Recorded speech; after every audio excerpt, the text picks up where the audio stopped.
Rasulullah SAW dilahirkan di bumi Makkah pada tahun 570 Masehi. Dan pada ketika itu bumi Palestin tidak dikenali sebagai bumi tanah orang Arab. Yang dikenali sebagai Arab ialah bumi Hijaz, iaitu Mekah, Madinah, Jeddah dan juga Semenanjung Arab.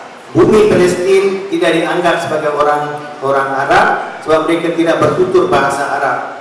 Bumi Palestin pada ketika itu berada di bawah kekuasaan Byzantium. Byzantium ini adalah kerajaan Rom Timur, dan raja dia pada ketika itu ialah Hercules.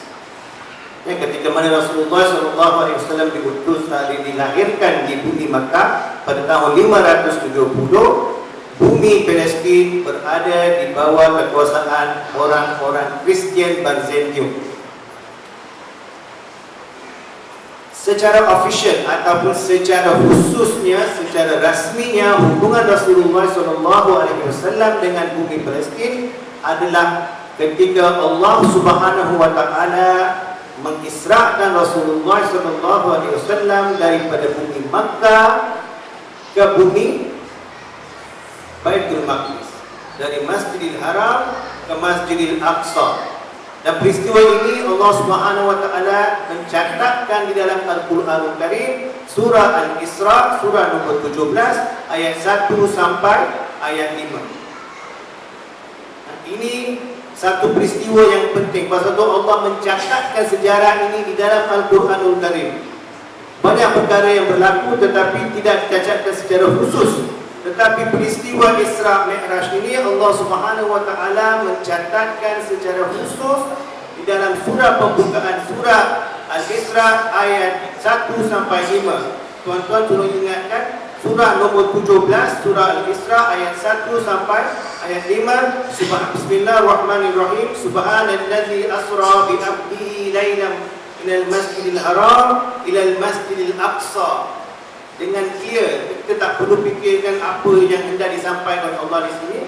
Ayatnya cukup terang, iaitu dari Masjidil Haram ila Masjidil Aqsa. Dengan jelas Allah Subhanahu wa Ta'ala berkuasa untuk melakukan apa saja tanpa meminta kebenaran daripada mana-mana pihak. Betul tak? Kita semua tahu begitu dan kita wajib mengimani perkara ini. Allah Subhanahu wa Ta'ala mempunyai kuasa untuk melaksanakan apa-apa perkara tanpa merujuk kepada mana-mana pihak. Dan Allah Subhanahu wa Ta'ala mempunyai kuasa untuk memi'rajkan Rasulullah daripada Makkah sendiri. Betul tak? Allah berkuasa untuk demikian. Tetapi Allah Subhanahu wa Ta'ala tidak memi'rajkan Rasulullah daripada bumi Makkah terus ke Sidratul Muntaha, tetapi Allah mengisrakan dia dulu, iaitu bergerak daripada Makkah ke Masjidil Aqsa dulu.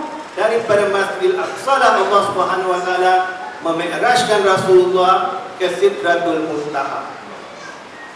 Dan ini mempunyai satu implikasi yang besar, satu peristiwa, satu rahsia yang besar, di mana Allah Subhanahu wa Ta'ala mempunyai rancangannya yang besar. Ada suatu pengumuman yang besar kepada umat Islam di akhir zaman nanti, ataupun umat Rasulullah SAW. Penting, perlu kita ingat tentang perkara ini, sebab rupa-rupanya Allah Subhanahu wa Ta'ala mahu mengingatkan kepada umat Islam bahawa Masjidil Aqsa ini walaupun jauh daripada Masjidil Haram, ia adalah sebahagian daripada teritori umat Islam, di mana Allah Subhanahu wa Ta'ala telah mentakdirkan agar Rasulullah sampai ke Masjidil Aqsa. First time Rasulullah sampai ke Masjidil Aqsa. Sebelum itu Rasulullah tak pernah sampai.